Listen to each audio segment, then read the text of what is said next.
कभी कभी रात के समय जब आसमान तारों से भरा होता है ना, तो इंसान का मन स्वाभाविक रूप से कुछ बहुत ही बुनियादी सवालों की तरफ चला जाता है। हाँ बिल्कुल, मतलब हर किसी के मन में ये आता है ना, कि ये सब आखिर शुरू कहाँ से हुआ है, हम कौन हैं, और ये जो जो पूरी दुनिया हमारे आसपास है, इसका असली स्वरूप क्या है। और सबसे बड़ा सवाल ये भी कि जब सब कुछ खत्म होता है तो वो किस में जाके समा जाता है। एकदम सही। और आज की हमारी इस विस्तृत चर्चा में हम इन्हीं रहस्यों की परतों को खोलने की कोशिश कर रहे हैं। जिस ग्रंथ से हम ये उत्तर तलाश रहे हैं वो कोई साधारण किताब नहीं है। जी, हम बात कर रहे हैं श्रीमद् भागवत महापुराण के द्वितीय स्कंद के 10वें अध्याय की। अक्सर लोग इसे केवल प्राचीन कथाओं का संग्रह मान लेते हैं, लेकिन जब हम गहराई में जाते हैं तो पता चलता है कि ये असल में इस पूरे ब्रह्मांड का एक दर्पण है। मतलब एक ऐसा ब्लूप्रिंट जो सृष्टि के हर एक रहस्य को समझाता है। ये ब्लूप्रिंट वाली बात आपने बिल्कुल सटीक कही है। इस अध्याय को अगर ध्यान से देखा जाए तो ये कोई दार्शनिक कल्पना नहीं है, बल्कि एक बहुत ही व्यवस्थित कॉस्मिक ब्लूप्रिंट यानी ब्रह्मांडीय योजना है। और इसी योजना को समझने के लिए आज हम भागवत के 10 लक्षणों या 10 लक्षण पर बात करने वाले हैं। ये 10 लक्षण कोई केवल सिद्धांत नहीं है, ये सृष्टि के एकदम आरंभिक बिंदु से लेकर उसके अंतिम प्रलय तक का जो पूरा चक्र है ना, उसे हमारे सामने खोलकर रख देते हैं। और मुझे लगता है आज के इस दौर में जहां हर तरफ सूचनाओं का इतना शोर है, इंसान अपनी दिनचर्या में उलझा हुआ है, ये प्राचीन ज्ञान जीवन को देखने का एक बहुत ही स्पष्ट नजरिया देता है। बिल्कुल, एक ठहराव लाता है विचारों में। तो फिर इस ब्लूप्रिंट को एकदम शुरू से डिकोड करते हैं। इसका जो पहला कदम है, जिसे भागवत में सर्ग कहा गया है, वो अपने आप में बहुत दिलचस्प है। हाँ, सर्ग यानी प्राथमिक सृष्टि। अगर हम उस समय की कल्पना करें जब कुछ भी नहीं था, मतलब न कोई आकाश था, न पृथ्वी, न समय और न ही कोई सूर्य, सब कुछ पूरी तरह से शून्य था। शून्य की अवस्था। तब स्रोत के अनुसार केवल एक ही सत्य मौजूद था, और वो थे परब्रह्म नारायण। फिर उनकी माया से प्रकृति जागृत हुई। लेकिन यहाँ एक सवाल उठता है। पूछिए। जब हम लोग माया शब्द सुनते हैं तो अक्सर इसका मतलब किसी भ्रम या जादू से लगाया जाता है। यहाँ सृष्टि की शुरुआत में इस माया का क्या अर्थ है? ये एक बहुत ही महत्वपूर्ण सवाल है। यहाँ माया का मतलब कोई जादू का खेल नहीं है। इसे परब्रह्म की एक अत्यंत शक्तिशाली और गतिशील ऊर्जा के रूप में समझा जाना चाहिए। ऊर्जा के रूप में? जी। जब यह ऊर्जा या माया जागृत होती है तो सबसे पहले महत तत्व प्रकट होता है। महत तत्व को हम संपूर्ण ब्रह्मांडीय बुद्धि या कॉस्मिक इंटेलिजेंस कह सकते हैं। मतलब ये वो बीज है जिसमें पूरे ब्रह्मांड की जानकारी छिपी है। बिल्कुल। और फिर इस महत तत्व से उत्पन्न होता है अहंकार। रुकिए, जब हम आज के समय में अहंकार शब्द का इस्तेमाल करते हैं तो उसका मतलब तो घमंड या ईगो होता है। क्या भागवत यहाँ उसी घमंड की बात कर रही है? नहीं, यहाँ अहंकार का मतलब घमंड बिल्कुल नहीं है। ब्रह्मांडीय स्तर पर अहंकार का अर्थ है मैं होने का भाव या इंडिविजुएशन। अच्छा, मतलब अलग होने का एहसास। हाँ, जब तक सब कुछ एक था तब तक कोई सृष्टि नहीं थी, लेकिन जब अलग अलग इकाइयों के अस्तित्व में आने की प्रक्रिया शुरू हुई, वो जो अलगाव का सिद्धांत है उसे अहंकार कहा गया है। समझ गया। इसी अहंकार के विभाजन से फिर पंचमहाभूत उत्पन्न होते हैं, यानी आकाश, वायु, अग्नि, जल और अंत में पृथ्वी। ये जो पूरी प्रक्रिया है जहाँ एक ऊर्जा से ठोस तत्व बन रहे हैं, इसी को भागवत में सर्ग कहा गया है। इसका मतलब सर्ग एक तरह से किसी बड़े निर्माण के लिए कच्चा माल इकट्ठा करने जैसा है। बिल्कुल सही उपमा है। जैसे कोई बहुत बड़ी इमारत बनानी हो तो सबसे पहले ईंट, सीमेंट, लोहा और पानी जुटाया जाता है। भगवान ने मूल तत्वों का निर्माण कर दिया, लेकिन कच्चा माल अपने आप तो इमारत नहीं बन जाता ना? नहीं, उसे एक आकार देने की जरूरत होती है। तो क्या यहीं से वो दूसरा चरण शुरू होता है जिसे विसर्ग कहा गया है? जी, विसर्ग का अर्थ है द्वितीय सृष्टि, और यहीं पर ब्रह्मा जी की भूमिका शुरू होती है।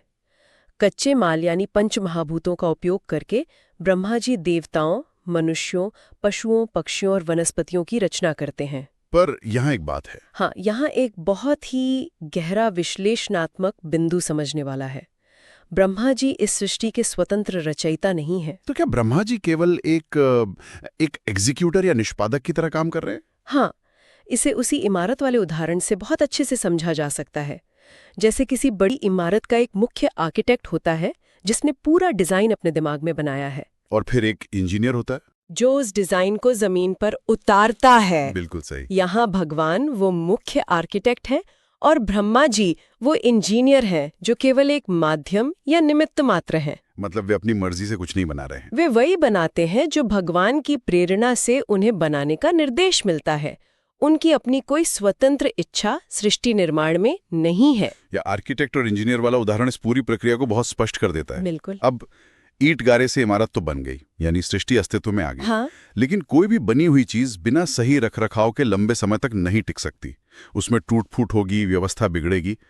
तो इस इतने बड़े ब्रह्मांड का संतुलन कैसे बना रहता है? यही वो बिंदु है जहां ब्रह्मांड के संतुलन और कर्म के खेल की शुरुआत होती है। और यहाँ भागवत के अगले 3 लक्षण सामने आते हैं: स्थान, पोषण और उत्ति। तो सबसे पहले स्थान क्या है? स्थान या स्थिति का अर्थ है सृष्टि का संतुलन बनाए रखना। इसके लिए भगवान विष्णु पालनकर्ता के रूप में कार्य करते हैं। वे धर्म और मर्यादा की रक्षा करते हैं और इसी स्थान के तहत हर जीव को उसके कर्मों के अनुसार इस ब्रह्मांडीय नाटक में एक जगह या भूमिका मिलती है। मतलब ये केवल रहने की कोई भौतिक जगह नहीं है? नहीं, बिल्कुल नहीं। ये ब्रह्मांड की पूरी इकोलॉजी और कर्म व्यवस्था में जीव की स्थिति है। तो हर जीव की अपनी एक तय जगह है। लेकिन अगर व्यवस्था केवल कर्मों के आधार पर चल रही है तो ये बहुत ही मशीनी या रूखा लग सकता है। सही बात है। मतलब अगर कोई जीव मुसीबत में फंस जाए या संतुलन बुरी तरह बिगड़ जाए, तब क्या होता है? क्या कोई राहत है इस सिस्टम में? जो राहत या कृपा इस सिस्टम में मौजूद है उसे ही भागवत में पोषण कहा गया है। पोषण का सामान्य अर्थ तो खान-पान से लिया जाता है, लेकिन यहाँ इसका अर्थ बहुत गहरा है। क्या अर्थ है यहाँ? यहाँ पोषण का मतलब है भगवान द्वारा अपने भक्तों की रक्षा करना और उन्हें आध्यात्मिक बल देना। जब व्यवस्था किसी जीव पर भारी पड़ने लगती है और वो सच्चे मन से पुकारता है, तब जो ईश्वरीय कृपा बरसती है वो पोषण है।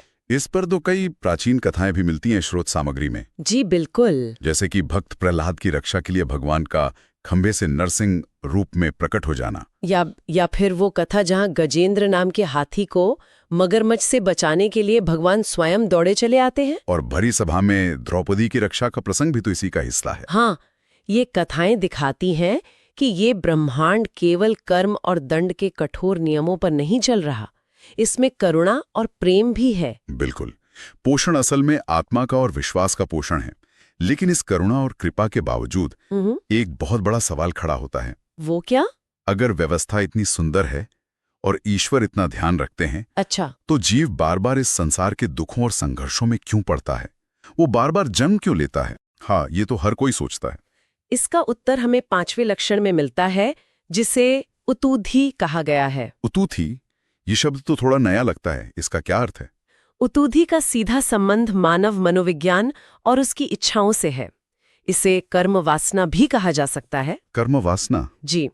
जीव बार बार जन्म इसलिए लेता है क्योंकि उसके भीतर अनगिनत वासनाएं, अधूरी इच्छाएं और कर्म संस्कार जमा होते हैं।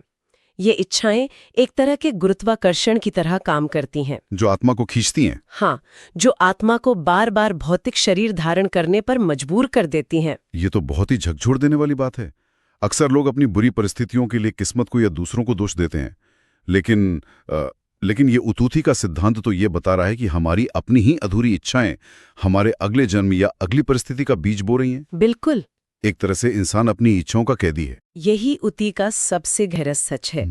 और जब जीव इन इच्छाओं के चक्र में फंसकर बार बार जन्म लेता है, तो उसे समय की एक बहुत ही विशाल धारा से गुजरना पड़ता है। और यहीं से हम अगले लक्षण पर आते हैं। हाँ, यहीं से हम भागवत के 6ठे लक्षण की ओर मुड़ते हैं, जो है मनवंतर। ये समय के चक्र का वो गणित है जो इंसानी मस्तिष्क की सीमाओं को चुनौती देता है। समय के इस गणित के बारे में मैंने भी स्रोत में पढ़ा है। ये इतना विशाल है कि हमारी कल्पना से भी परे है। मनवंतर की ये अवधारणा आखिर कितनी बड़ी है? इसे ऐसे समझिए, एक मनु का जो शासनकाल होता है उसे मनवंतर कहते हैं, और ब्रह्मा जी के केवल एक दिन में ऐसे 14 मनवंतर बीत जाते हैं। एक दिन में 14? जी, हर मनवंतर में एक नई व्यवस्था लागू होती है, नए इंद्र आते हैं, नए सप्तऋषि नियुक्त होते हैं। अगर इसे इंसानी वर्षों में गिना जाए तो ये करोड़ों अरबों साल का समय है। बाप रे! इस कॉस्मिक स्केल या ब्रह्मांडीय पैमाने पर जब हम समय को देखते हैं तो मानवीय जीवन की पूरी अवधि 1 सेकंड के 1000वें हिस्से से भी छोटी लगती है। ये विशालता सच में डराने वाली है। इतने बड़े ब्रह्मांड और इतने अनंत समय में एक इंसान की क्या ही अहमियत हो सकती है? इंसान बहुत छोटा महसूस करने लगता है। हाँ, ऐसा लगता है जैसे समय के इस विशाल महासागर में इंसान एक पानी के बुलबुले से ज्यादा कुछ नहीं है। इस तरह के विचार तो किसी को भी गहरी निराशा या घबराहट में डाल सकते हैं। यह स्वाभाविक है और भागवत इस मानवीय मनोविज्ञान को बहुत अच्छी तरह समझती हैं। इसीलिए मनवंतर के तुरंत बाद वह 7वां लक्षण प्रस्तुत करती है, ईशानु कथा। ईशानु कथा का अर्थ है भगवान और उनके अवतारों की लीलाएं। सही कहा ना मैंने? बिल्कुल।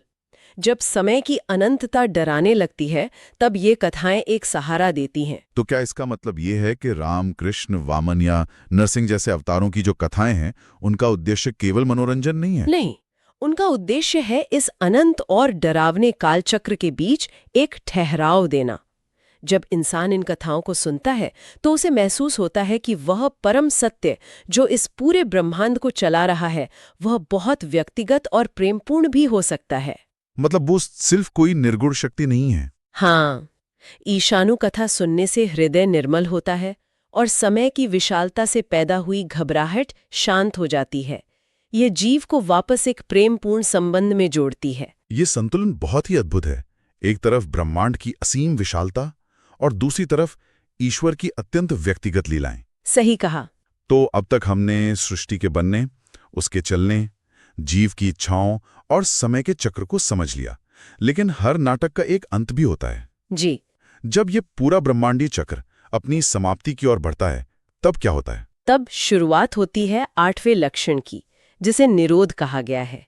निरोध का अर्थ है प्रलय या पूरी सृष्टि का वापस समेट लिया जाना। वापस समेट लिया जाना? जब ब्रह्मा जी की रात्रि आती है तो ये पूरा ब्रह्मांड जल में लीन हो जाता है। सारे ग्रह, तारे और जीवन नष्ट हो जाते हैं। हर तरफ केवल एक अनंत मौन छा जाता है। सब कुछ शांत हो जाता है। हाँ, और जो जीव अपने जन्म मरण के चक्र से मुक्त नहीं हुए हैं वे अपनी सूक्ष्म अवस्था में चले जाते हैं, अगली सृष्टि के इंतजार में।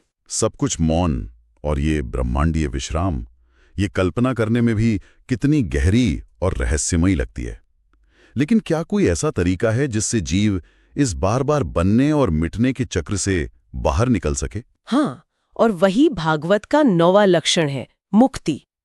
लेकिन यहाँ मुक्ति की जो परिभाषा स्रोत में दी गई है वो बहुत ही अनूठी है। वो कैसे? अक्सर लोग सोचते हैं कि मुक्ति का मतलब है अपना अस्तित्व पूरी तरह मिटा देना या किसी शून्य में समा जाना, जैसे जैसे पानी की बूंद समुद्र में मिलकर अपना वजूद खो देती है। तो क्या भागवत में मुक्ति का अर्थ शून्य में समा जाना नहीं है? नहीं, भागवत के अनुसार मुक्ति का अर्थ केवल शून्य होना नहीं है।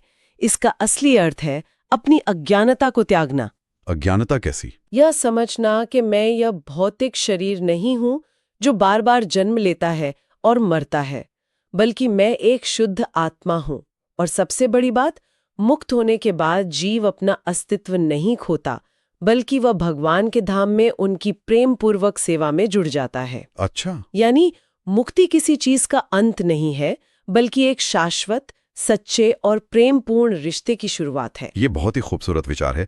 मुक्ति एक अंत नहीं बल्कि एक नई और सच्ची शुरुआत है। तो फिर अब हम उस अंतिम पड़ाव पर आ गए हैं जो इस पूरी ब्रह्मांडीय यात्रा का लक्ष्य है। हाँ, और वो है 10वां और सबसे महत्वपूर्ण लक्षण, आश्रय। भागवत में स्पष्ट किया गया है कि पहले जो 9 लक्षण बताए गए हैं, सर्ग से लेकर मुक्ति तक, वे सब केवल इस 10वें लक्षण को समझाने के लिए ही रचे गए हैं। तो ये आश्रय क्या है? इन सभी का अंतिम आश्रय भगवान श्री हरि हैं। तो क्या इसका मतलब ये है कि आश्रय ही वो नींव है जिस पर ये पूरा ब्रह्मांड टिका हुआ है? बिल्कुल, परम सत्य वही आश्रय है। ये सृष्टि उसी आश्रय से उत्पन्न होती है, उसी में स्थित रहती है और अंत में प्रलय के समय उसी में लीन हो जाती है। वही कारण है और वही करता है। हाँ, जब तक कोई व्यक्ति इस अंतिम आश्रय को नहीं पहचान लेता तब तक वो अपनी इच्छाओं यानी इच्छुति और जन्म मृत्यु के चक्र में भटकता रहता है। ये पूरी चर्चा एक तरह से हमारे अपने घर वापसी का रास्ता दिखाती है। इस अध्याय के अंत में स्रोत में एक बहुत ही प्रासंगिक प्रसंग का उल्लेख है, राजा परीक्षित का प्रसंग। जी, ये पूरा ज्ञान महर्षि शुकदेव जी राजा परीक्षित को सुना रहे हैं। राजा परीक्षित को श्राप मिला था कि 7 दिन में उनकी मृत्यु हो जाएगी। मौत उनके ठीक सामने खड़ी थी। मृत्यु का भय सबसे बड़ा भय होता है। बिल्कुल, लेकिन जब उन्होंने इस ब्रह्मांडीय ब्लूप्रिंट को समझा, जब उन्हें ये ज्ञान मिला, तो उनका मृत्यु का भय पूरी तरह से समाप्त हो गया। और यही इस पूरे अध्याय का सबसे बड़ा टेकअवे या जीवनोपयोगी संदेश है। इंसान हमेशा ये जानता है कि ये संसार अस्थायी है, लेकिन फिर भी वो इसे स्थायी मानकर हर चीज को पकड़कर रखना चाहता है। हम सब अपनी वासनाओं के कारण सुख की तलाश में भटकते रहते हैं। लेकिन शुकदेव जी का उपदेश ये स्पष्ट करता है कि जब इंसान अपना सच्चा आश्रय पहचान लेता है तो जीवन की सारी धुंध छंट जाती है। आत्मा ये जान जाती है कि उसे अंततः कहाँ जाना है, और फिर मृत्यु केवल एक शरीर बदलने की प्रक्रिया रह जाती है, कोई खौफनाक अंत नहीं। ये ज्ञान वाकई एक ऐसी स्पष्टता लाता है जो इंसान को उसकी बहुत सी अनावश्यक चिंताओं से मुक्त कर सकता है। भागवत केवल एक पौराणिक ग्रंथ नहीं है, बल्कि ये जीवन और मृत्यु के पार देखने की एक दृष्टि है। इस पूरी बातचीत को समेटते हुए एक बहुत ही गहरा विचार सामने आता है जिस पर गंभीरता से चिंतन किया जाना चाहिए। जी, बताएं। हमने समय के उस विशाल चक्र मनवंतर की बात की जहां ब्रह्मा के एक ही दिन में 14 मनवंतर बीत जाते हैं और पूरी सृष्टियां बदल जाती हैं। समय के इस अनंत महासागर को देखते हुए क्या हमारी दैनिक चिंताएं, हमारे छोटे मोटे झगड़े और भौतिक इच्छाएं वास्तव में उतनी बड़ी हैं जितना महत्व हम उन्हें देते हैं? ये सोचने वाली बात है। यदि अंततः ये पूरा ब्रह्मांड, सारी स्थितियां और स्वयं हम उसी एक अंतिम आश्रय में विलीन होने वाले हैं, तो क्या इस सच्चाई को जानने के बाद हमें अपने वर्तमान जीवन, अपनी प्राथमिकताओं और अपने दुखों को देखने का नजरिया पूरी तरह से नहीं बदल देना चाहिए? ये सच में एक ऐसा प्रश्न है जो जीवन की सारी भागदौड़ पर एक पल के लिए विराम लगा देता है। अगर हम इस ब्रह्मांडीय पैमाने पर अपनी परेशानियों को देखें तो वे किसी पानी के बुलबुले से ज्यादा कुछ नहीं है। बिल्कुल। और सबसे बड़ी बात, जब हमारा अंतिम घर इतना सुरक्षित और प्रेमपूर्ण है, तो रास्ते की इन छोटी मोटी रुकावटों से घबराना कैसा? इसी गहरे और शांत कर देने वाले विचार के साथ हम आज की इस विस्तृत चर्चा को यहीं रोकते हैं। इस ब्रह्मांडीय योजना और अपने सच्चे आशय पर चिंतन करते रहिए।